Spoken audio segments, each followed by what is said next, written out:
ខ្ញុំវារហាមដោយសារខ្ញុំជាអ្នកក្រនៅច្រើនកន្លែងណាស់ដែលបងប្អូនកម្មករពលករចង់ជួបមីសវណ្ណរាហើយជួបទឹកភ្នែកយំក្តិចខ្លួនឯងថាមិននឹកស្មានបានជួបមីសវណ្ណរាទៀតហេតុអីក៏សាមញ្ញម៉េះ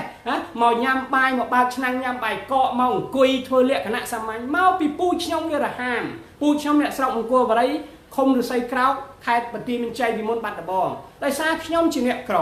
ខ្ញុំជាអ្នកធំដឹងក្តីនៅជំរំខ្ញុំរត់លូនខ្ញុំតស៊ូស្ពាយកំភ្លើងអូសដីខ្ញុំធ្វើគ្រូបង្រៀនខ្ញុំធ្វើអ្នកកសែត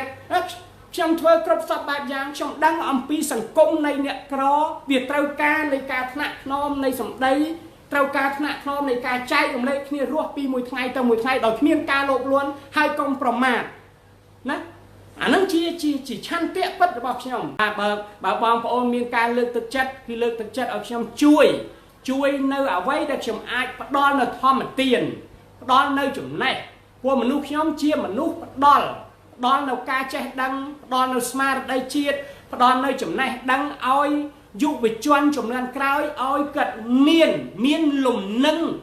កាតព្វកិច្ចនៃការចូលរួមតាមដាននយោបាយ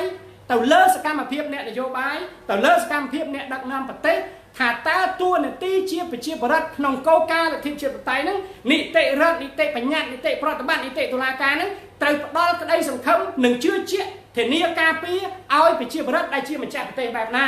អាហ្នឹងបានខ្ញុំត្រូវតែធ្វើ